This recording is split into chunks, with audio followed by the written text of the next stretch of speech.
Before watching, please press like to support me in producing more stories. This helps in spreading the video and reaching more people. Thank you for your support and enjoy watching. When I got home that evening, I was tired. It was one of those days where work just dragged on, and all I wanted to do was make dinner and relax. I parked in my usual spot, grabbed my bag, and headed for the front door. Nothing felt off at first. The street was quiet, and the sun was just starting to set. Everything looked normal. I unlocked the door and walked in, kicking off my shoes like I always do. I tossed my keys on the little table by the door and started heading to the kitchen. The house was quiet, too quiet, maybe, but I didn't notice it right away. I had this habit of zoning out after work, just thinking about nothing, so I wasn't paying much attention. Then I heard a soft clinking sound. At first, I thought it was something outside. Maybe the wind had knocked something over, or maybe a neighbor's dog was messing around. But then I heard it again, louder this time. It was coming from the kitchen. I stopped walking, my heart picking up a little. It was strange. I hadn't left anything out that could make noise. I took a few more steps, slow, careful, and that's when I saw it. There was someone sitting at my kitchen table. I froze, standing in the doorway, staring. It took a second for my brain to catch up, to make sense of what I was seeing. A man, someone I'd never seen before, was just sitting there, in my kitchen, like he belonged there. He had a cup of coffee in front of him, my cup, and he was casually stirring it with a spoon. He looked up when he saw me, his face calm, almost relaxed. He smiled, a small, polite smile, like this wasn't completely insane. "Hey there," he said, his voice low and friendly. "You're home early." For a moment, I couldn't speak. I just stood there, my mind racing. Who was this guy? How did he get into my house? My first thought was maybe I'd left the door unlocked, but that didn't make sense. I always lock up when I leave. I finally managed to say something, though my voice came out shaky. "Who are you?" The man didn't seem bothered by the question.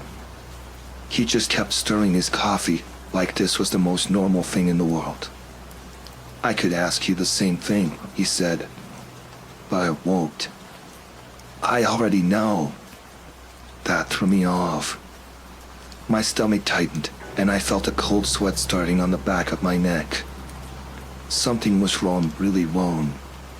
This wasn't some confused neighbor who'd wandered into the wrong house. This guy knew what he was doing. I took a step back, my hand instinctively going to my phone in my pocket. "You need to leave," I said, trying to keep my voice steady. "I don't know how you got in here, but you need to go. Now." He didn't move. He just tilted his head slightly, studying me, like he was trying to decide something. "Why would I leave?" he asked, sounding genuinely curious. "I have every right to be here." That sentence hit me like a punch to the gut. Every right to be here? What the hell was he talking about? "This is my house," I said, my voice rising. "You don't belong here." The man sighed, finally putting the spoon down. He leaned back in the chair, crossing his arms, still perfectly calm. "You're mistaken," he said. "You think this is your house, but it isn't." "Not really." I didn't know what to say.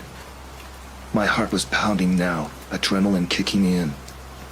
I needed to get him out, but I didn't want to push him too hard. There was something off about the way he spoke, something that made me feel like he wasn't all there. I had no idea what he was capable of. "Look," I said, trying to reason with him, "I don't know what you think, but this is my house. I've lived here for 3 years. I don't know who you are or why you're here, but you need to go before this gets worse." The man's smile faded slightly, and for the first time, I saw something shift in his expression, something darker. 3 years, huh? He said, almost to himself. That's cute. I took another step back, my hand gripping my phone tighter. I'm calling the police. His eyes flicked down to my hand, and he smiled again, but this time it wasn't friendly. Go ahead, he said. Call them. But by the time they get here, you'll wish you hadn't. That was it. My blood ran cold. I didn't wait any longer. I pulled my phone out and started dialing, my hand shaking. But before I could hit the call button, he stood up. It was fast, too fast. 1 second he was sitting calmly at the table, and the next he was on his feet, moving toward me. I stumbled back, almost tripping over my own feet as I backed into the hallway. Wait, he said, holding his hands up like he was trying to calm me down. But there was something in his eyes now, something that wasn't right. We don't need to do this. We don't need to make this ugly. I didn't say anything. I just kept backing up, my finger hovering over the call button. I've been here a long time, he said, taking another step forward. Longer than you know. This house, it's not yours. It's never been yours. You're just a guest. I felt a wave of nausea hit me, and I pressed the button. The phone rang once, twice, and then he lunged. He was fast, but I moved faster. I bolted down the hallway, slamming the door to the living room behind me as hard as I could. I heard him crash into it a second later, the sound of his fists pounding against the wood. Open the door, he shouted, his calm voice now replaced with something cold and sharp. You can't stay in there forever. I ran to the front door, throwing it open and stumbling outside. My breath came in ragged gasps as I sprinted down the driveway, not even daring to look back. I made it to the street just as the operator answered, and I screamed into the phone, telling them someone was in my house. The police arrived in minutes, though it felt like hours. I stood outside, trembling, watching as they stormed the house, guns drawn. I expected to hear shouts, maybe even gunfire. But instead, they came out a few minutes later, looking confused. There's no one in there, one of the officers said, his brow furrowed. We checked every room. The place is empty. I stared at him, my mind spinning. That's impossible. He was right there, in the kitchen. The officer shook his head. We didn't find anyone. Are you sure you saw? I'm sure, I snapped, my voice shaking. He was there. He said it wasn't my house. The officer exchanged a glance with his partner, and I could see the doubt in their eyes. I wanted to scream at them, to make them understand, but I didn't have the energy. I was too shaken, too scared. They took my statement and said they'd keep an eye on the neighborhood, but I could tell they didn't believe me.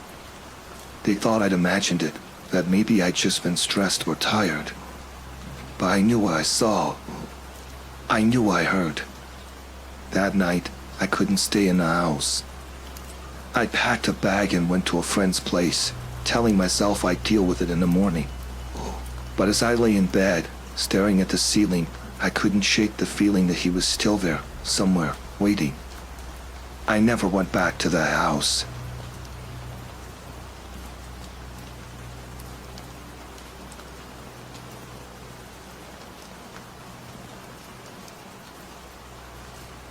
I was driving through the desert on my way to visit a friend. It was a long, empty stretch of road, the kind where you don't see another car for miles, and the sun was starting to set. It was beautiful, in a way, but also kind of eerie. There wasn't much out there besides sand and rocks, and the occasional tumbleweed blowing across the road. I was about halfway to my destination when I saw him. A man standing on the side of the road, his arm out, thumb up. A hitchhiker. I don't know what made me slow down, but I did. I was always careful about who I picked up, especially in a place like this, but something about him made me hesitate. He didn't look threatening, just tired, maybe a little desperate. His clothes were dusty, like he'd been out there for a while, and he was squinting into the sun as I pulled up next to him. "Hey," he said, leaning down to the window. "Car broke down a few miles back. You mind giving me a lift?" I should have said no. Looking back, I know that. But at the time, I just felt bad for him. The desert wasn't a place you wanted to be stranded in, especially with the sun going down. So, against my better judgment, I unlocked the door. "Sure," I said. "Hop in." He smiled, just a small, tired smile, and got into the passenger seat. He didn't have any bags or anything, just the clothes on his back and a jacket tied around his waist. As soon as he shut the door, I felt a little knot of anxiety in my chest, but I ignored it. It was probably nothing, I told myself. Just nerves from being out here alone. "Thanks," he said, settling into the seat. "I've been walking for hours." "No problem," I replied, forcing a smile. "Where do you need to go?" "Just a little further up the road," he said, glancing out the window. "There's a gas station not too far from here." That seemed reasonable enough, so I started driving again, keeping my eyes on the road. The silence in the car was heavy, though, and I could feel him looking at me every once in a while. I tried to make small talk, asking about his car and how long he'd been stranded, but his answers were short, almost clipped. He didn't seem interested in chatting, which made me feel more uncomfortable. But again, I pushed the feeling aside. After about 20 minutes, we were still driving, and I hadn't seen any sign of a gas station. The road just stretched on, endless, with nothing but desert all around us. "How far did you say that gas station was?" I asked, trying to sound casual. "Not much further," he said, but there was something in his voice that made my skin crawl. It was too calm, too controlled. I glanced over at him, and that's when I noticed something strange. He wasn't looking out the window anymore. He was staring straight ahead, his hands clenched tightly in his lap. My heart started pounding, but I forced myself to stay calm. "Okay," I said slowly, turning my eyes back to the road. A few more minutes passed in silence, and then he spoke again, his voice low and even. "Actually, do you mind pulling over here for a minute?" I blinked. We were in the middle of nowhere. There was nothing around us for miles, just sand and scrub. "Why?" I asked, my hands tightening on the wheel. "I need to stretch my legs," he said. "Won't take long." Something about the way he said it made the hair on the back of my neck stand up. I didn't want to stop, not here, not now. But I didn't want to argue with him either.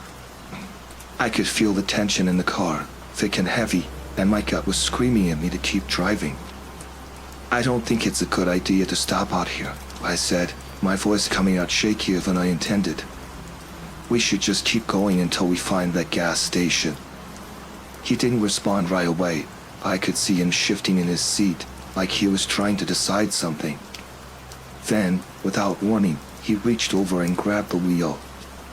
My heart nearly stopped. I slammed on the brakes, the car screeching to a halt as I fought to keep control. His grip was strong, too strong, and he yanked the wheel hard to the right, pulling us off the road and onto the sand. "What the hell are you doing?" I screamed, trying to shove his hand away, but he was too fast. Before I knew it, he had the car in park and was reaching for the keys in the ignition. I reacted on instinct, slapping his hand away and grabbing the keys before he could. I scrambled to open the door, my hand shaking, and practically fell out of the car, hitting the ground hard. My knees scraped against the rocks, but I didn't care. I had to get away. I could hear him getting out on the other side, his boots crunching in the dirt. He wasn't in a hurry, though. He was taking his time, like he knew I had nowhere to go. The sun was almost gone now, the desert quickly falling into shadow. "Where do you think you're going?" he called out, his voice still calm, almost amused.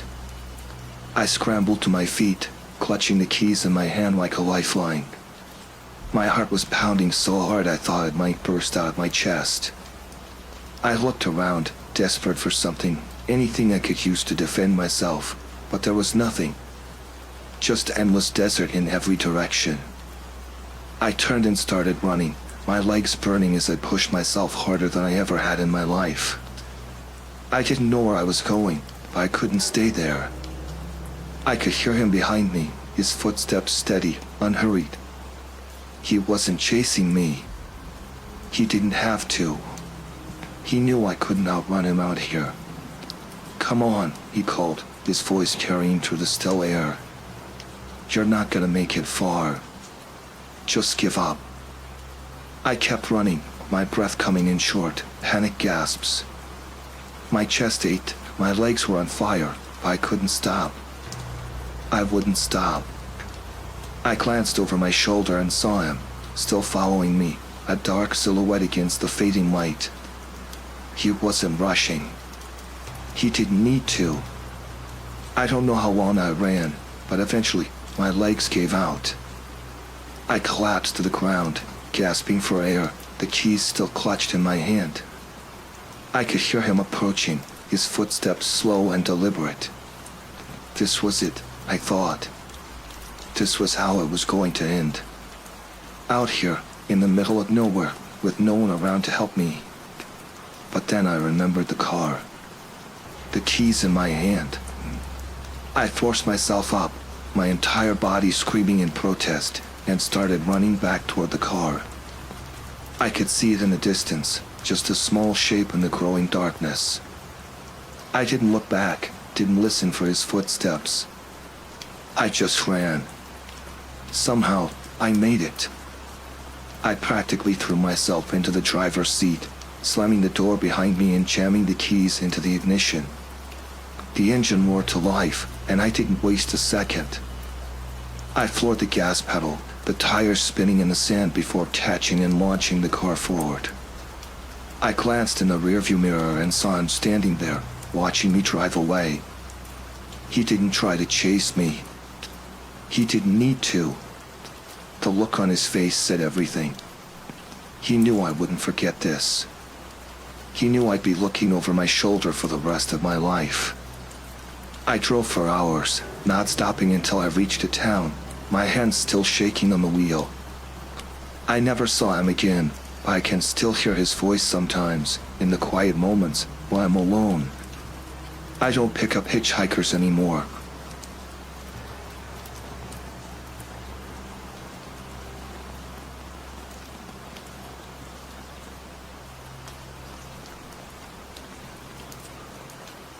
It started about 2 weeks ago. At first, I didn't think much of it. I get a lot of junk texts, spam calls, all that, just like anyone else. The first message came late at night. I was already in bed, half asleep, when my phone buzzed. I glanced at it, expecting some random notification or spam, but it was just a photo. No words. The picture was of me.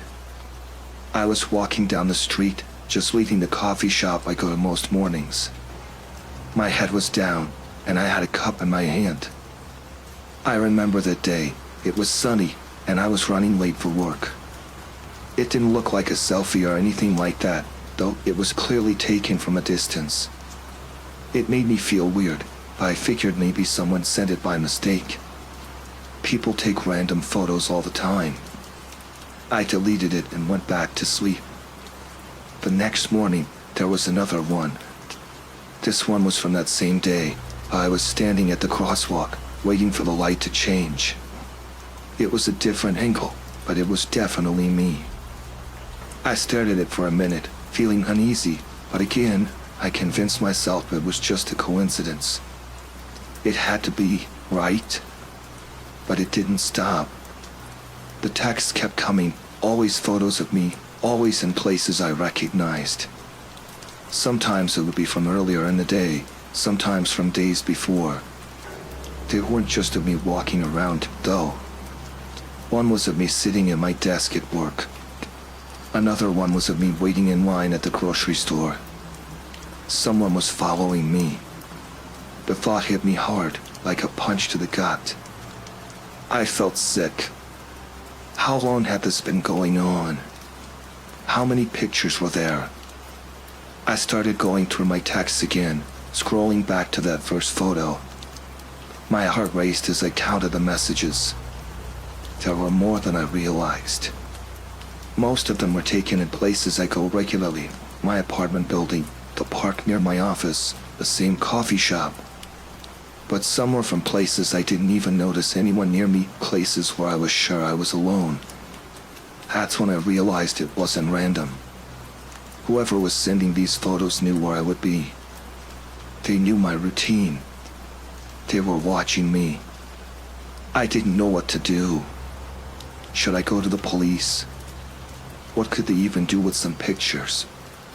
They weren't threatening me, not directly. And I didn't have any idea who was behind it. I tried to brush it off, telling myself I was being paranoid, that it was just some creep with a camera, but the pit in my stomach grew deeper with every new photo. I was always looking over my shoulder, checking my phone constantly, waiting for the next text. Then it got worse. About a week ago, I got a picture that stopped me cold.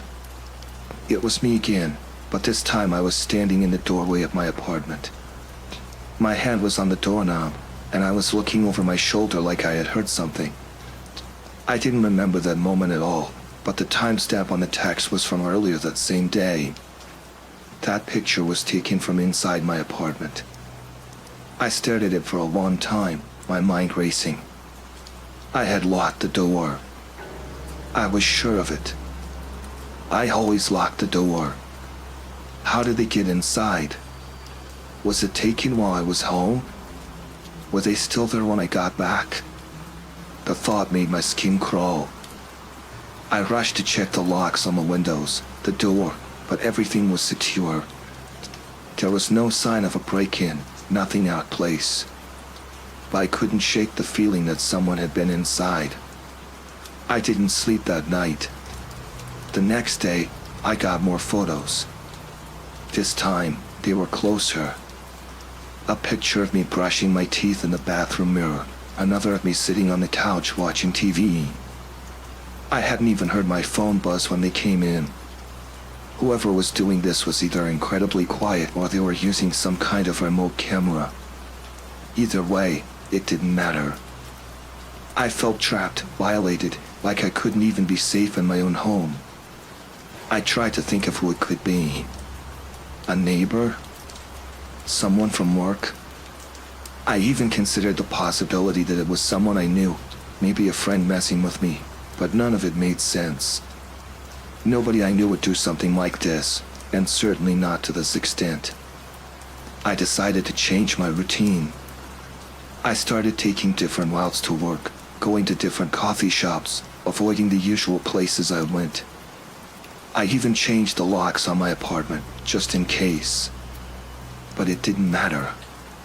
The photos kept coming, no matter what I did. Whoever it was, they knew everything. Every step I took, every place I went, they were always one step ahead of me. One night, I got a message that wasn't a photo. It was a short text. Nice new lock. I froze. I hadn't told anyone about changing the lock, not even my landlord. How did they know? I felt panic rising in my chest, my hands shaking as I held the phone. I wanted to reply, to ask who they were, what they wanted, but I was too scared. Instead, I threw my phone on the couch and started pacing, my mind racing. That night, I heard noises. It was past midnight, and I was lying in bed, staring at the ceiling, unable to sleep.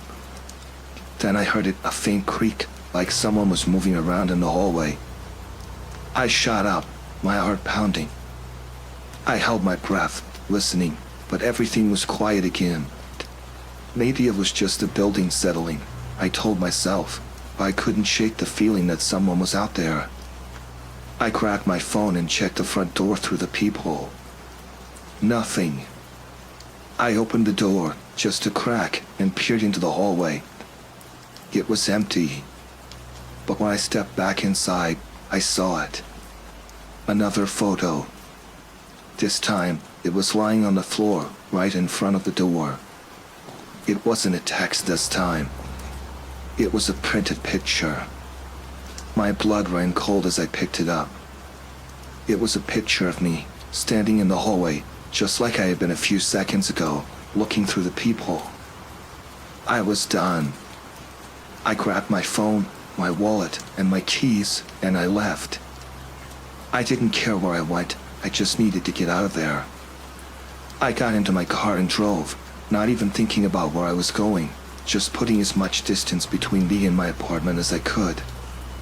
I stayed at a hotel that night, keeping the lights on and the door locked with a deadbolt. I didn't sleep much. The next morning, I went to the police. I showed them the photos, explained everything that had been happening. They took it seriously, at least more seriously than I expected, but they couldn't do much. The officer said they'd look into it, but without a suspect or any concrete evidence, there wasn't much they could do right away.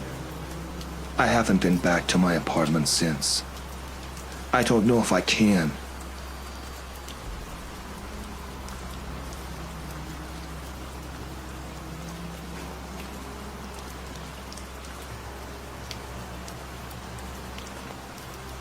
It was just after midnight when I heard the knock. I wasn't expecting anyone. I never have visitors that late, and I was already in bed, watching TV with the volume low. At first, I thought I imagined it. Then it came again, louder this time, like whoever was outside wanted me to hear it. I hesitated, lying there for a minute, my heart already picking up speed. I live alone. It's a small house, kind of tucked away at the end of a long street, no close neighbors. It's usually quiet, sometimes too quiet, but that night it felt different. Something about the knock unsettled me, but I told myself it was nothing. Maybe someone's car broke down, or they got lost. I got out of bed and crept to the front door, careful not to make too much noise. The hallway was dark except for the faint glow from the kitchen light I'd left on. I stood there for a second, listening, hoping they'd just go away. But then I heard a voice, muffled through the door. A man. Hello? My car broke down. Can you help me? His voice was calm, almost too calm. I felt my stomach drop. Something didn't feel right. I stayed quiet, hoping he'd think no one was home and leave, but he knocked again, more insistent this time. Please, I just need to use your phone. My cell's dead. I don't know why, but something about the way he said it made me feel uneasy. I've seen enough stories about people using excuses like that to get into someone's house. I wasn't about to let a stranger in, not this late at night. I stayed behind the door and called out, trying to keep my voice steady. I'm sorry, I can't help you. You should try down the road. There's a gas station not far from here. There was silence for a moment, and I thought maybe that would be the end of it. Maybe he'd just leave. But then he knocked again, harder this time, and when he spoke, there was something different in his voice. Less polite, more forceful. Come on, I just need to use your phone for 1 minute. It's cold out here. My hands were shaking now. I backed away from the door and went into the kitchen, grabbing my cell phone off the counter. I dialed 911, keeping an eye on the front door. I hadn't heard him leave, and I didn't want to take any chances. The operator answered, and I tried to keep my voice down as I told her there was a man at my door, that he was being persistent, and I didn't feel safe. She asked me for my address and said officers were on the way, but it might take a little while since I lived outside the main part of town. I kept the phone pressed to my ear, but I didn't say anything else, just listening. I could still hear him outside, pacing back and forth on my front porch, his footsteps slow and deliberate. He knocked again, and this time it felt more like a demand than a request. "Open the door. Just let me in for a second." I felt a wave of fear wash over me. There was no way I was letting him in, but I didn't want to make him angry either. I couldn't see him through the peephole, it was too dark, but I could hear the impatience in his voice. "I told you, there's a gas station down the road," I said, trying to sound calm. "You can get help there." I heard him mutter something under his breath, and then there was silence again. I thought maybe he had given up. But then I heard a sound that made my blood run cold.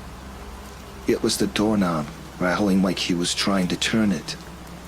My heart raced, and I backed up even further, gripping my phone so tight my knuckles hurt. I was trapped.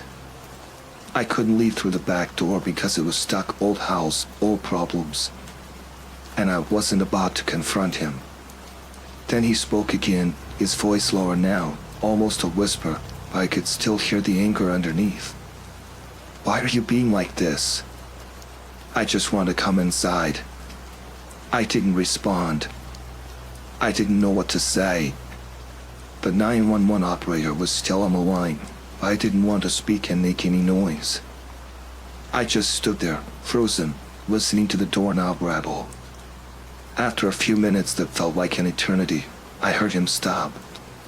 There was a long pause, and I could hear him breathing heavily through the door, like he was trying to figure out what to do next. My heart was pounding in my chest, and I didn't dare move. And then, just as suddenly as it started, the rattling stopped. I heard his footsteps again, this time moving away from the door. I waited, my whole body tense, wondering if he was really leaving or if he was just trying to trick me. I stayed where I was, listening intently, but I didn't hear anything else. No more knocking, no more footsteps. I didn't dare go to the window to check, afraid he might see me. I just stayed there, gripping my phone, waiting for the sound of sirens, waiting for someone to show up. It took almost 15 minutes, but finally, I saw the flashing lights outside. I rushed to the door and opened it just enough to see the officers standing on the porch. They asked me what happened, and I told them about the man, about how he'd been trying to get inside. They looked around the property but didn't find anyone. One of the officers stayed with me while the other drove around the neighborhood to see if they could find him, but they came back empty-handed. No sign of the man, no car broken down on the road. It was like he had just vanished. The officer asked if I wanted them to stay for a while. I said no. I didn't want to feel like a prisoner in my own house. But after they left, I locked every window and door, checked them twice, and stayed up the rest of the night with the lights on. I never saw the man again, but for weeks afterward, I was terrified every time I heard a knock on the door. Even now, I can't help but wonder what would have happened if I'd opened it.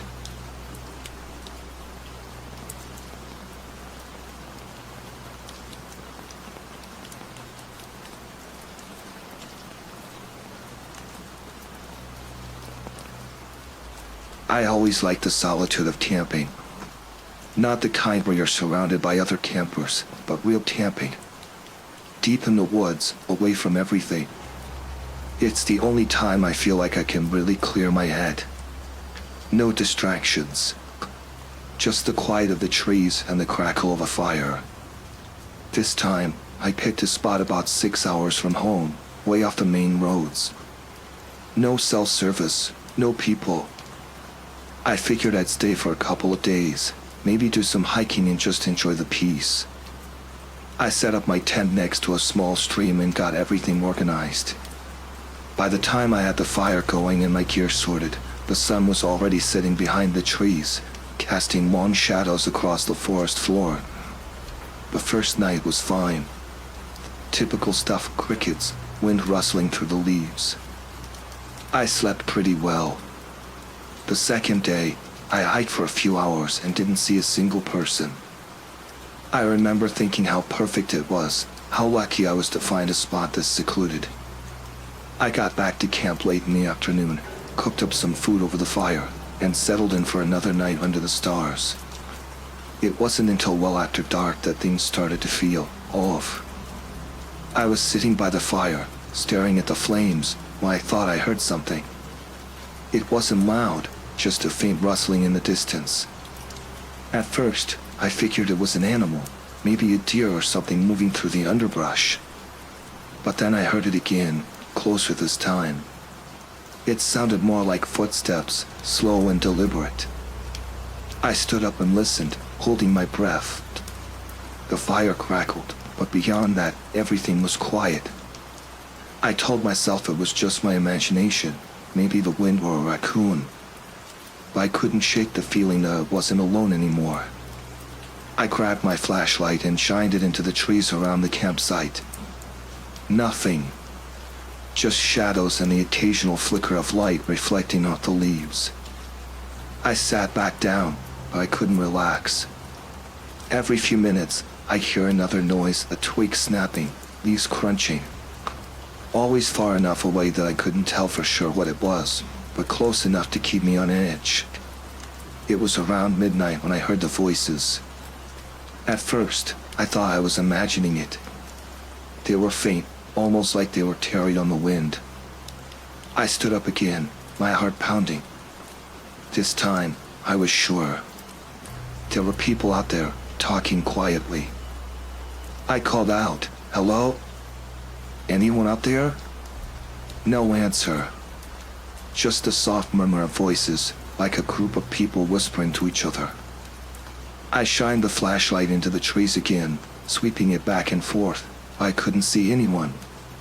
The firelight didn't reach far beyond the campsite, and the woods were dark, almost too dark. I called out again, louder this time. "Hello? Who's there?" The voices stopped. That's when I saw them. Just beyond the edge of the light, barely visible between the trees. 3, maybe 4 figures, standing still, just watching. I could barely make out their shapes, but they were there, staring at me. My heart was racing now. I tried to sound calm, but my voice shook. "What do you want?" They didn't answer. They didn't move. I stepped closer to the fire, keeping the light on them, but they stayed just out of range, like they were waiting for something. I felt trapped, surrounded by the dark, with these people standing there, watching me in silence.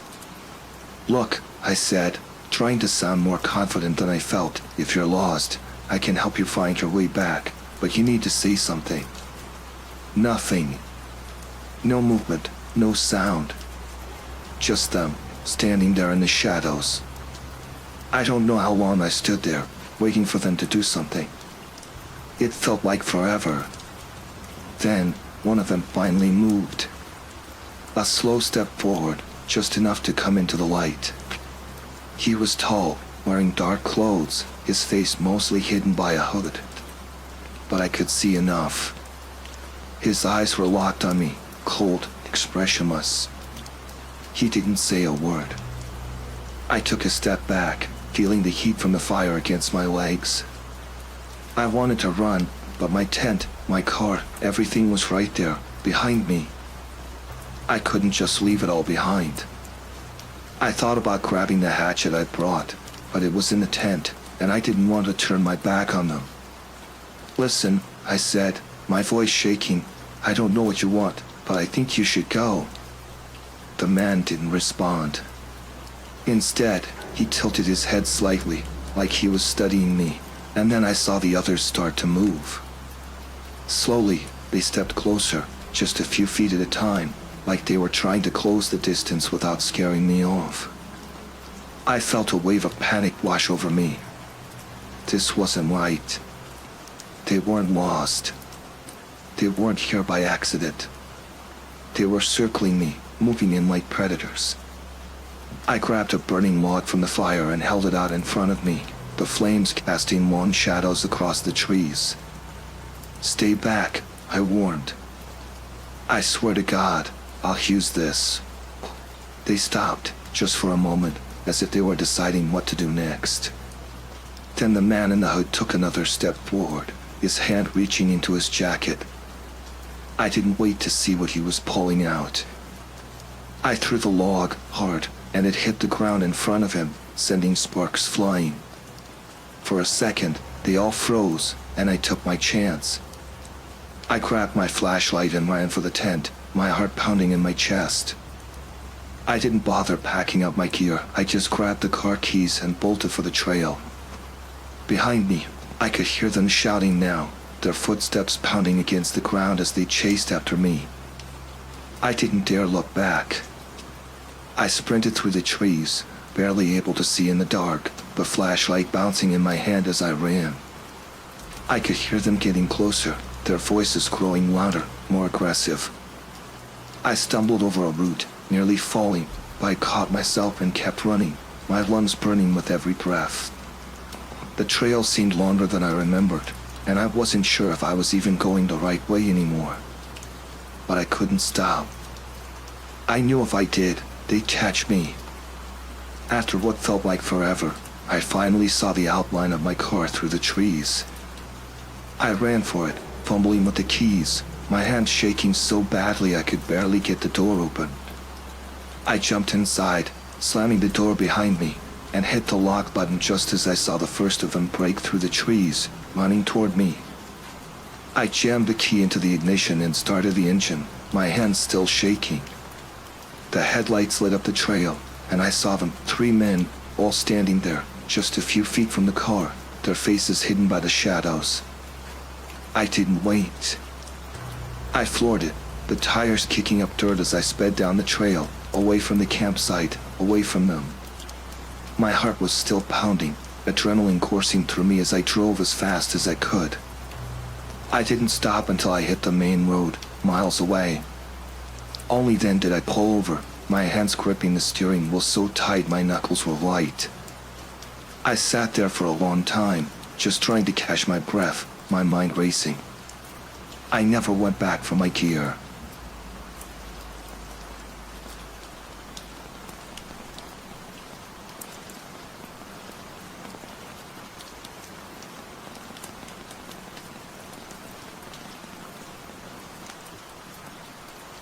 I had booked a room in a high-end hotel for a weekend.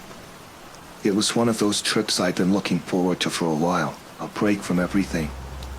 The kind of place where they greet you at the door, take your bags up for you, and offer you a glass of champagne when you check in. I'd saved up for it, and I was ready to just relax. The room was on the 18th floor, with a balcony overlooking the city. After checking in, I ordered room service, took a shower, and got comfortable. It was around 10 p.m., and I was scrolling through my phone, half watching some random show on TV, when the hotel phone rang. I didn't think much of it, figured it might be the front desk or housekeeping checking in. I answered, and a man on the other end told me, in a calm voice, that there had been an emergency and I needed to evacuate the room immediately. I asked what kind of emergency, and he said something about a gas leak on my floor. The thing that threw me off was how casual he sounded. There was no panic in his voice, no urgency, just a flat, calm tone like he was reading off a script. Still, it was enough to get me out of bed. I wasn't going to risk ignoring it. He told me to grab my essentials and step into the hallway, where someone would meet me to direct me to safety. I asked if I needed to use the stairs, and he just said yes. The weird thing was, the fire alarm wasn't going off. I figured maybe they were trying to keep things calm. I grabbed my purse and shoes, leaving the rest of my stuff behind. The man on the phone had said to leave everything that wasn't necessary. When I got to the door, I hesitated. I don't know why, but something in the back of my mind told me to stop. I put my hand on the door handle and paused. I could still hear the TV playing, the room perfectly normal, no sound of alarms, no other guests rushing out of their rooms. Everything was quiet. I was just about to open the door when I heard something on the other side. It wasn't loud, just a light shuffle, like someone moving their feet. I froze. I leaned in closer to the door, listening. Whoever it was on the other side wasn't saying anything. I could feel my heartbeat picking up, that sense of dread creeping in, telling me something wasn't right. I looked through the people, expecting to see maybe a staff member or another guest. But there was no one there. Just an empty hallway, dimly lit by the overhead lights. I stared at the door for what felt like forever, my hand still on the handle. Then, before I could stop myself, I unlocked the door. The moment I did, it was like something snapped. The door flew open, and this man, this complete stranger, pushed his way inside. He didn't give me a chance to react, didn't say a word. He just shoved me hard, sending me stumbling back into the room. He closed the door behind him and locked it. My first instinct was to scream, but he was on me before I could even catch my breath. He grabbed my arm, yanking me toward him, his grip like a vice. I could smell the sweat on him, see the wild look in his eyes as he stared at me. His face was pale, with this eerie calm that made my skin crawl. I tried to pull away, but he didn't let go. "Stay quiet," he said, his voice low and flat, like the man on the phone. I couldn't speak. My throat felt tight, and my heart was pounding in my chest. I kept glancing toward the door, trying to figure out a way to escape, but he was blocking my way. He was tall, easily over 6 feet, and he looked strong. There was no way I could overpower him. "What do you want?" I finally managed to choke out. He didn't answer. Instead, he reached into his jacket pocket and pulled out a phone. I thought he might have been checking for something, but then he turned the screen toward me. It was my name, my reservation information. Everything about me, my name, my address, the details of my stay was there, as if he had access to the hotel system. My blood ran cold. How the hell did he get that? "I know who you are," he said, his voice calm, almost emotionless. "And I know you're alone." That's when the real fear set in. He wasn't just some random intruder. He'd planned this. He knew exactly who I was, where I was staying, and for how long. I didn't know what to do. I felt like every second that passed was another second closer to something horrible happening. He didn't say much after that, just kept me there, standing in the middle of the room while he watched me. I thought about running, but I knew I wouldn't make it. My mind raced, trying to figure out a way to get out of this. I could see my phone sitting on the nightstand, but it might as well have been a mile away. He'd seen me reach for it. Minutes passed, though it felt like hours. My eyes darted around the room, looking for anything I could use to defend myself. My only hope was getting him out of the way long enough to unlock the door and run. But he was standing too close, watching every move I made. Then, in a brief moment of clarity, I realized something. The hotel had those panic buttons on the nightstand, next to the phone. I had seen it earlier when I checked in. If I could get to that, maybe I could set off some kind of alarm, alert the staff. I took a deep breath, trying to steady my nerves. "Look, I don't know what you want," I said, keeping my voice calm, trying to stall him. "But you don't have to do this." He didn't respond, just kept staring at me, his eyes cold and distant. I took a step toward the bed, acting like I was backing away out of fear. I needed him to think I was scared, that I was going to do whatever he said. Slowly, I edged closer to the nightstand, my heart racing in my chest.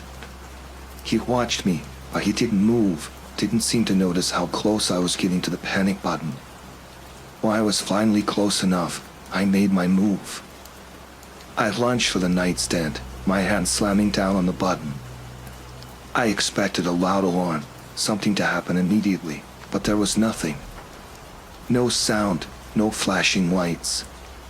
For a second, I thought I'd messed up, that the button didn't work. But then I saw the flicker of realization cross his face. He knew what I'd done. He rushed toward me, grabbing me by the arm again, but this time I fought back. I swung at him, hitting him as hard as I could. I don't know if it hurt him, but it was enough to make him let go for a split second. I bolted for the door, fumbling with the lock as I heard him coming up behind me. I managed to unlock it just as he grabbed the back of my shirt, yanking me away from the door. But I was already halfway out. I screamed, louder than I'd ever screamed in my life, hoping anyone would hear me. The hallway was empty. I didn't stop. I ran, barefoot and panicked, down the hall toward the elevators. Behind me, I heard the door to my room slam shut, but I didn't look back. I just kept running, my heart pounding in my chest, my legs burning as I sprinted toward the safety of the lobby. When I finally reached the elevators, I hit the button frantically, looking over my shoulder to see if he was following me. But the hallway was empty. He hadn't come after me. The elevator doors opened, and I stepped inside, hitting the button for the lobby, my hand shaking so badly I could barely press it. When the doors closed, I let out a shaky breath, my whole body trembling with fear. I didn't stop running until I reached the front desk. The clerk looked up, startled by the sight of me, disheveled, barefoot, and clearly terrified. I tried to explain what had happened, but my words came out in a rush, barely making sense. They called security, but by the time they reached my room, the man was gone. There was no sign of him, no trace that he'd ever been there. The door was locked, the room untouched. But I knew what had happened. I could still feel the bruises on my arm where he'd grabbed me, still hear his cold, emotionless voice telling me he knew who I was. I left the hotel that night, checked out early, and never looked back. I still don't know who he was or how he knew my information, but I'll never forget the way he looked at me, like I was just a piece of a plan he'd been working on for a long time. And I'll never forget how close I came to not making it out.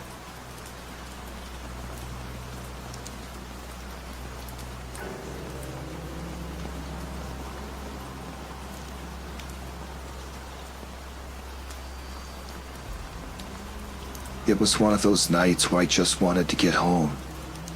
You know the feeling when you're out somewhere, it's late, and all you can think about is just getting back to your own bed. I'd been driving for hours already. The route I was on wasn't one I'd normally take, but it was the quickest way home, so I figured it'd be fine. Mostly open road, barely any traffic, nothing to slow me down. But that stretch of country road felt like it went on forever. It was dark, really dark. No streetlights, and the moon was barely peeking through the clouds. My headlights were the only thing cutting through the night, and even they didn't seem to be doing much. Just fields on either side, trees in the distance, and the occasional farmhouse set way back from the road. I hadn't seen another car in what felt like an hour, maybe longer. I had the radio on low, but it wasn't doing much to keep me awake. The isolation started to mess with me, like I was the only person left in the world, just driving through the middle of nowhere. I kept thinking how weird it was that I hadn't passed anyone in so long, but I brushed it off. It was late. Maybe this road wasn't used much at night. I was just starting to get comfortable, telling myself it was just another boring drive, when out of nowhere, I saw headlights in the distance ahead of me. They were coming from a side road, and I figured it was just another car finally showing up. But as I got closer, something felt off. The car didn't merge onto the road like I expected. It stopped right at the intersection, then slowly pulled out in front of me, blocking the entire road. I had to slam on my brakes. The screech of my tires cut through the silence, my heart pounding in my chest. The car didn't move, didn't speed up, nothing. It just sat there, right in the middle of the road, as if the driver had been waiting for me. I was mad at first. I mean, who does that? But then that feeling hit me, that gut instinct that something was wrong. The other car's windows were tinted, so I couldn't see inside. And there was no movement, no sign that whoever was in there was trying to fix a problem or anything like that. They were just sitting there, blocking the road. I honked. Just a quick beat, trying not to make a big deal out of it, but enough to let them know I was there. No response. I honked again, this time longer. Still nothing. The road was narrow, and with the ditches on either side, there wasn't any room for me to go around. I was stuck there, staring at this car, and it wasn't budging. Then, the headlights behind me flipped on. I glanced in the rearview mirror, and there it was, another car. It had pulled up behind me so quietly I hadn't even noticed. Its headlights were blinding in the mirror, but that wasn't what made my stomach drop. It was the fact that as soon as I looked back, the car's lights turned off. Complete darkness again. I sat there, frozen. My brain was trying to make sense of what was happening. I was sandwiched between these two cars, one in front of me and one behind, and neither of them was moving. I couldn't see the driver behind me. I couldn't see anyone. The air in the car felt thick, heavy, like I couldn't breathe properly. I reached for my phone, but when I glanced down, I realized I had no signal. Of course I didn't. Out in the middle of nowhere, surrounded by fields, no cell towers for miles. I felt that familiar knot of fear tighten in my chest. I was about to try honking again when the door of the car in front of me slowly opened. A man stepped out, but I couldn't see his face. He stood there for a moment, just a silhouette against the headlights, before he started walking toward my car. My heart was racing now. Everything in me screamed to hit the gas, to push past him, but the way he was walking, slow, deliberate, it unnerved me. He wasn't in a hurry. He wasn't scared. He was in control. He got closer, and that's when I saw he was holding something. It looked like a pipe or a crowbar, but I couldn't be sure. My mouth went dry. My hands were gripping the steering wheel so tight my knuckles were white. He reached the front of my car and just stood there, staring. I still couldn't make out his face in the darkness, but I could feel his eyes on me. Watching me. Waiting. I didn't know what to do. I kept looking back in the mirror, but the car behind me stayed dark. No movement, no lights, just sitting there like a predator waiting for its moment. I felt trapped, like a mouse caught between two cats, and they were both just playing with me. The man in front took a step closer, raising whatever he was holding. That's when I snapped. I wasn't going to wait to find out what he wanted. I threw the car into reverse, my tires screeching again as I backed up as fast as I could. The car behind me didn't move, not at first. But as soon as I started backing up, its headlights flicked on again. My stomach twisted, and I knew I had to make a choice. If I tried to go around the car behind me, I'd end up in the ditch, but I couldn't stay where I was. I didn't think. I just acted. I slammed the car into drive and floored it. The man in front barely had time to react before I swerved to the side, my tires skimming the edge of the ditch. I felt the car lurch, but I kept my foot on the gas, praying I wouldn't flip. I shot past him, heart pounding so hard I thought it might burst out of my chest. I didn't look back, didn't check to see what the car behind me was doing. I just kept driving. My hands were shaking so bad I could barely keep the wheel steady. After what felt like forever, I saw headlights in the distance, coming toward me from the opposite direction. It was the first car I'd seen since this whole thing started. I flashed my eye beams, hoping they'd stop, but they just drove right past, oblivious to what had just happened.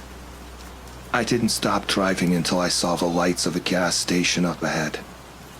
I pulled in, my entire body shaking as I parked in front of a brightly lit building. I sat there for a minute, trying to catch my breath, my hands still gripping the wheel. I looked around, half expecting to see the cars following me, but they were gone. It was just me, sitting in that gas station parking lot, trying to make sense of what had just happened. I never figured out who they were or what they wanted. Maybe they were trying to rob me, maybe worse. But I got lucky. I made it out. I haven't taken that road since, and I don't plan to.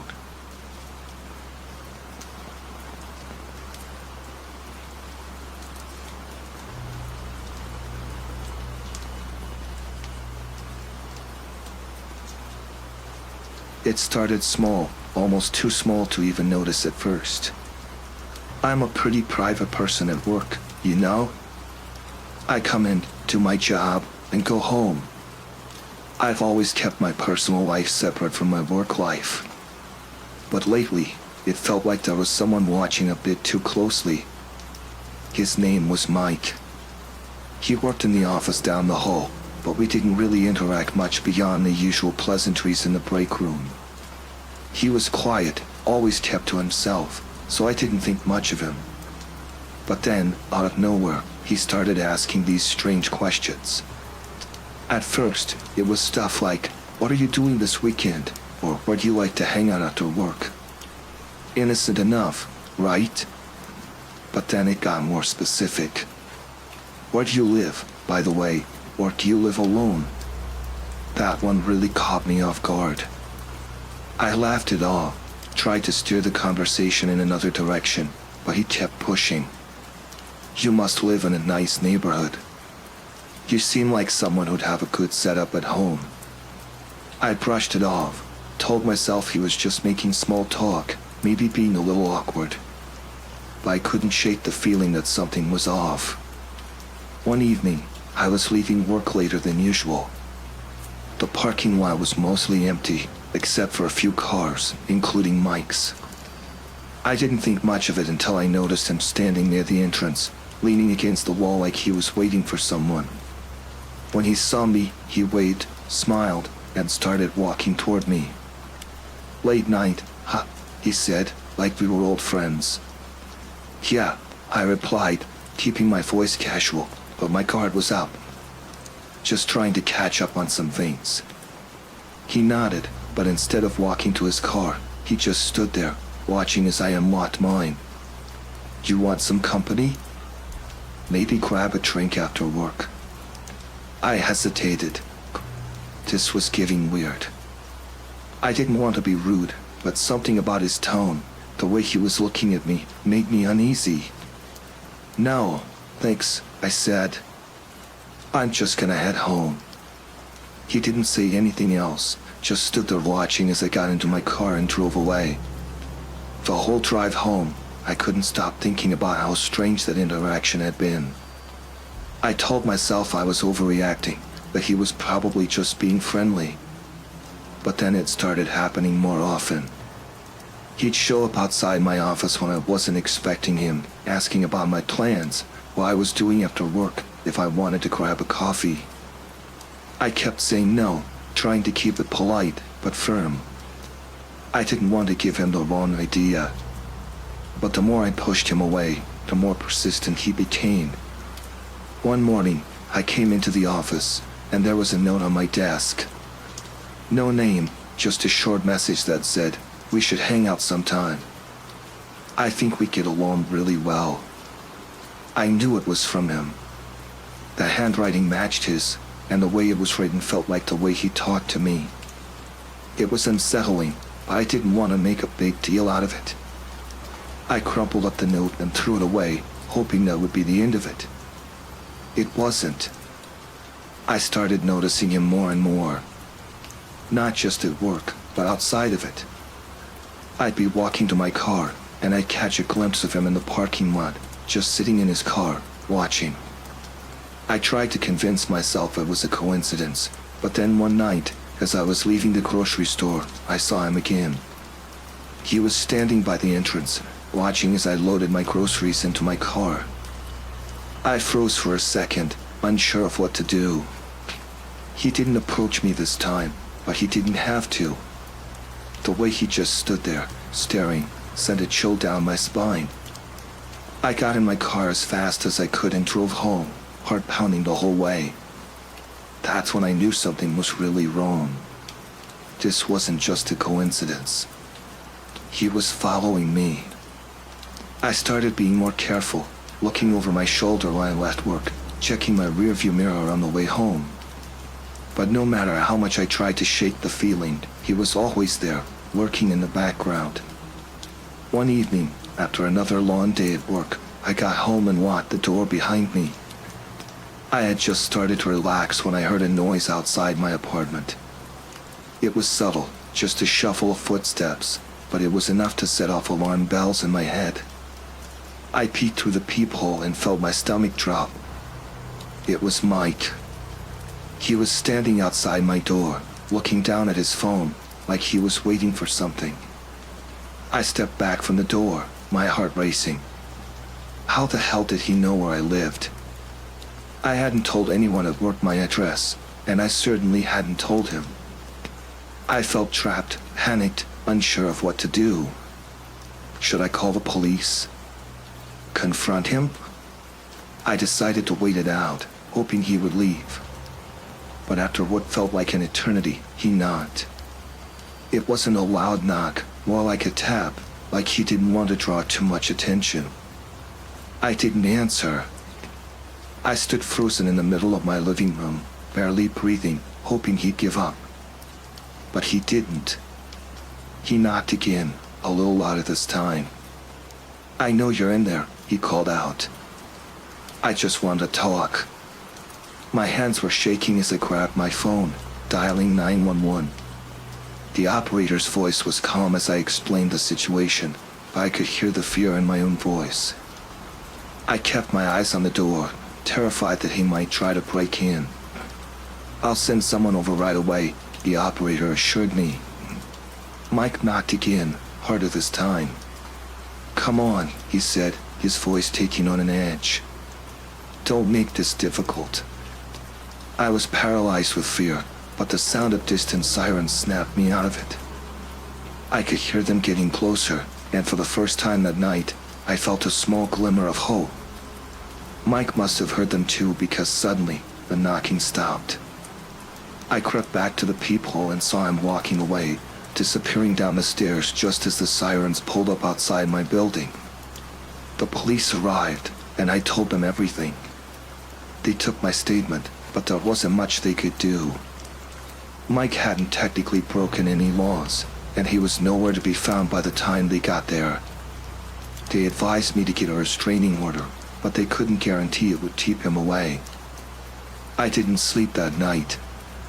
Every noise, every creak of the floor made me jump. I kept expecting to hear another knock on the door, to see his face through the peephole. The next day, I went to HR at work and told them everything.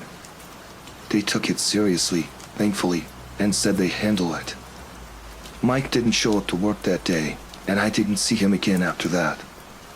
But the fear didn't go away. I changed my routine, stopped going to the same places, stopped trusting the people around me. Even now, months later, I still look over my shoulder, still double-check that my doors are locked.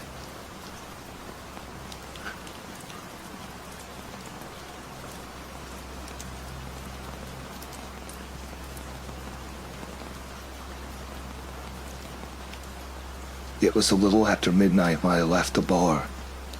I don't usually stay up that late, but I had met up with some old friends I hadn't seen in a while. Time just got away from us, and before I knew it, the streets were empty, and the buses had stopped running. My apartment wasn't too far, though. A quick walk, maybe 20 minutes at most, and I'd be home. The streets were quiet, just the way they usually are around that time.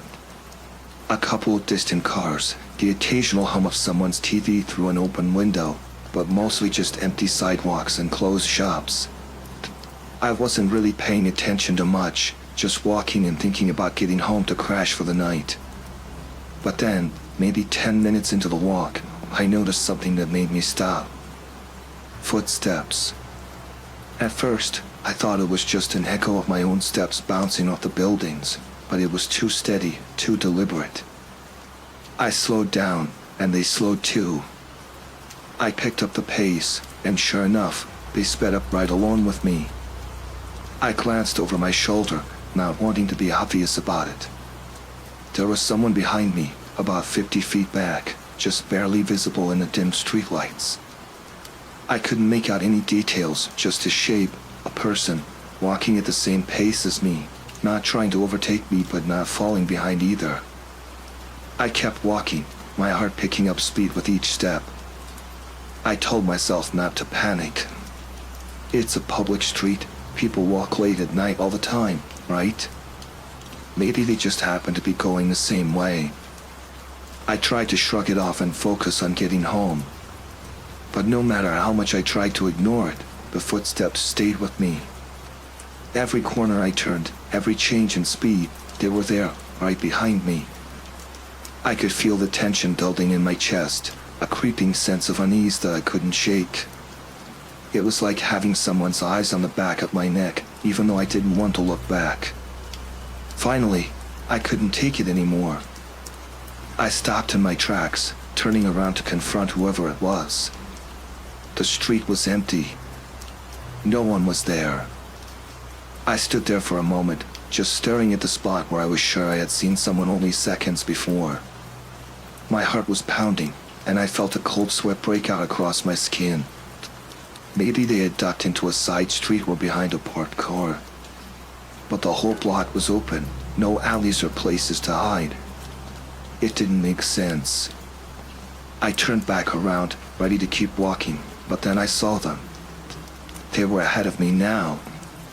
Standing in the middle of the sidewalk about 20 feet away, just watching. My stomach dropped. There was no way they could have gotten there that fast. No way they could have passed me without me seeing. I took a step back, and they took a step forward. I didn't know what to do. My first instinct was to run, but something in the way they moved made me freeze. It wasn't right. People don't move like that. It was too smooth, too deliberate. Almost like they were gliding. I forced myself to move, to break out of the shock. I turned and walked as fast as I could in the opposite direction, not daring to look back this time. My legs felt heavy, my breath was coming too fast, but I just kept moving. I could hear my own footsteps echoing off the buildings, and I kept waiting for the sound of theirs to catch up again. But it never came. I risked a glance over my shoulder and saw that they were gone again. Just like before, vanished without a trace. The street behind me was empty, like I'd imagined the whole thing. But I knew I hadn't. I felt it, the way you feel a storm coming before the first drop of rain hits. There was something wrong about this. I turned back around, and there they were again. Ahead of me. Closer this time. I froze. My mouth went dry, and every instinct in my body screamed at me to run, but I couldn't move. They didn't move either. Just stood there, blocking the way forward. Who are you? I called out, my voice sounding more desperate than I wanted it to. No answer. I took a step to the side, and so did they. I tried to go the other way, but they mirrored my movements exactly. It was like they were a shadow, walked onto me, refusing to let me pass. I was trapped. My mind raced, trying to think of a way out, but nothing made sense. There was no reason for this, no explanation that fit. It felt like a nightmare, one of those dreams where you try to scream but no sound comes out, where you try to run but your legs won't move. I don't know how long I stood there, just staring at them, my heart pounding in my ears. Time felt like it was stretching, like the world had stopped turning. Then, without warning, he took a step toward me. That broke the spell. I turned and bolted, running as fast as I could down the street. I didn't care where I was going. I just needed to get away. My legs burned, my lungs screamed for air, but I didn't stop. I could feel them behind me, even though I didn't dare look back. The streetlights flickered past in a blur, and all I could think about was getting somewhere safe. I rounded a corner and saw a gas station up ahead, its neon sign buzzing in the distance. I sprinted toward it, my whole body shaking with fear and exhaustion. I burst through the doors, gasping for breath, and the cashier looked up from his magazine, startled. "You okay, man?" he asked, his eyes widening as he took in my disheveled appearance. I couldn't speak. I just nodded, leaning against the counter, trying to catch my breath. I glanced out the window, half expecting to see them standing there, but the street outside was empty. It didn't make sense. They couldn't have just disappeared. But they were gone, like they had never been there at all. I stayed in that gas station for what felt like hours, too scared to go back outside. Eventually, I called a friend to come pick me up. I didn't tell them what happened, just that I needed a ride. I couldn't explain it, couldn't put it into words that didn't sound crazy. But I know I saw. I know I felt. And every time I walk down that street now, I can't help but look over my shoulder, half expecting to see them again. Whoever or whatever they were, I haven't seen them since that night. But I'll never forget the way they moved, the way they seemed to vanish and reappear like they were playing some twisted game. It's like they were waiting for me, following me, but only when I wasn't looking. And the worst part is, I'll never know why.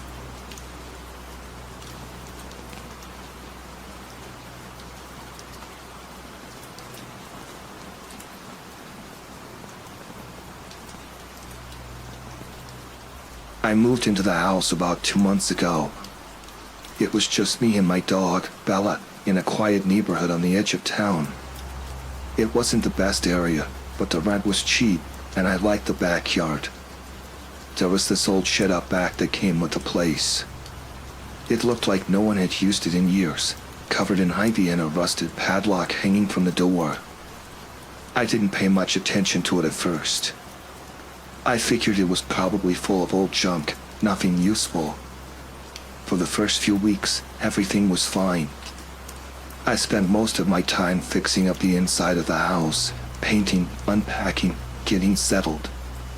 Bella loved running around the yard, and every now and then, she'd wander over to sniff at the shed. I didn't think much of it. Then, about a week ago, I started hearing strange noises at night. At first, I thought it was just the wind or animals. We get raccoons and stray cats around here sometimes. But then, the sounds became more distinct. It wasn't animals. It was like someone moving around out there. Shuffling. A low scraping noise, like something was being dragged across the ground. I tried to ignore it. I'd close the blinds, turn up the TV, and pretend it wasn't happening. But every night, the noises would start again, and Bella would sit by the back door, growling low at her throat. One night, I finally decided to check it out. I grabbed a flashlight and went out into the yard. The air was cool, and everything was quiet, except for the soft rustling of leaves. I stood there for a minute, just listening, waiting for something. But nothing happened. No sound, no movement. I shined the flashlight toward the shed, and that's when I saw the padlock wasn't hanging on the door anymore. It was lying on the ground, broken. My heart started racing. Someone had been inside. I don't know how long I stood there, staring at the shed, frozen. Bella was right beside me, growling and pacing. I don't know what made me do it, but I walked toward the shed. My hand was shaking as I reached for the door handle. I pulled it open, and the smell hit me first. It was this strong, musty smell, like mold and something rotting. I gagged and took a step back, shining the flashlight inside.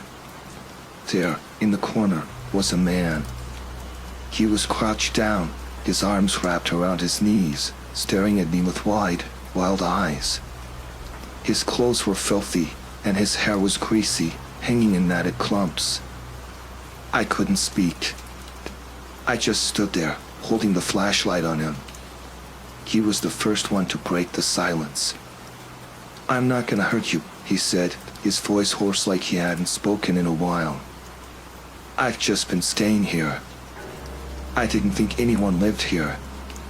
My mind was racing. I couldn't believe what I was seeing.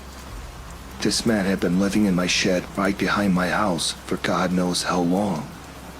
"How long have you been here?" I asked, my voice shaking. "Couple weeks, maybe," he said, rubbing his face with his dirty hand. I didn't have anywhere else to go. I didn't know what to say. My mouth went dry, and I felt like my legs were going to give out. I wanted to run back into the house, lock the doors, and call the cops, but something about the way he looked at me, like he was scared too, kept me standing there. "Why? Why here?" I finally managed to ask. He shrugged, looking down at the ground. The place was empty. I was just passing through, saw the shed, figured it was better than sleeping on the street. I didn't mean to scare you. I didn't know what to believe. Part of me wanted to feel sorry for him. But the other part of me, the part that had been hearing those noises for days, the part that had felt like someone was watching me, was terrified. "You need to leave," I said, trying to sound firm, but my voice was still shaky. "You can't stay here." He looked up at me, and for a second, I thought he was going to argue. But then, he just nodded, slowly standing up. He was taller than I thought, his clothes hanging off his skinny frame. I took a step back as he moved toward the door. "Okay," he said quietly. "I'll go." "I'm sorry." I watched as he shuffled out of the shed, his head down, shoulders hunched. I didn't follow him. I didn't want to get too close. He walked past me, heading for the fence at the back of the yard. I stayed there, gripping the flashlight so hard my knuckles turned white, until he was out of sight. When I finally went back inside, I locked every door and window, double-checking each one. Bella was still growling, pacing by the back door. I couldn't sleep that night. Every sound, every creak made my heart race. I kept thinking about that man, the way he looked at me. I didn't know if he was telling the truth, or if he was dangerous, or what he was really doing in my shed. The next morning, I went out to the shed again. The smell was still there, lingering in the air. I stepped inside, holding my breath. There was a pile of old blankets in the corner, along with some empty cans and bottles. It looked like he'd been living there for a while. I don't know how I hadn't noticed sooner. I thought about calling the police, but what would I tell them? That a homeless man had been squatting in my shed? He was gone now, and I didn't even know where he went. Maybe he really was just passing through. For the next few days, I couldn't shake the feeling that he was still around, watching. I kept hearing things at night, footsteps, whispers. I'd look out the window, but I never saw anything. Bella seemed on edge too, barking at nothing, staring out into the yard like she could see something I couldn't. One night, I heard it again, the sound of something moving outside. My heart started pounding in my chest. I grabbed a flashlight and went to the back door, peeking through the blinds. There was nothing out there. Just the shed, standing in the dark, its door slightly ajar. I should have called the cops. I should have done something. But instead, I went outside again, telling myself it was just the wind or an animal. The yard was quiet, too quiet. Bella followed me, growling softly, her ears perked up. I walked over to the shed, my stomach in knots. The door was open, just a crack. I reached for it, my hand shaking, and pulled it open. The man was inside again. He was sitting in the same corner, his knees pulled up to his chest, staring at me. But this time, he didn't say anything. He just sat there, watching me with those same wild eyes. "I told you to leave," I said, my voice barely above a whisper. He didn't respond. He didn't move. "I'm calling the police," I said, backing away. "You need to go." That's when he stood up, slowly, towering over me. My heart was racing, and I stumbled back, almost tripping over my own feet. He took a step toward me, and that's when I saw it, the knife in his hand. It was small, but sharp, glinting in the light from my flashlight. "Please," he said, his voice low and desperate. "I don't want to hurt you, but I can't leave. Not yet." I didn't wait to hear what he was going to say next. I turned and ran, sprinting back to the house with Bella barking at my heels. I slammed the door shut behind me, locking it and grabbing my phone. I called the police, my hand shaking so badly I could barely dial. They came within minutes, but by the time they got there, the man was gone. They searched the shed, the yard, the whole neighborhood, but there was no sign of him. It was like he had disappeared into thin air. I haven't seen him since, but every night, I still hear those noises. And every time I look out into the yard, I can't help but feel like someone's watching me.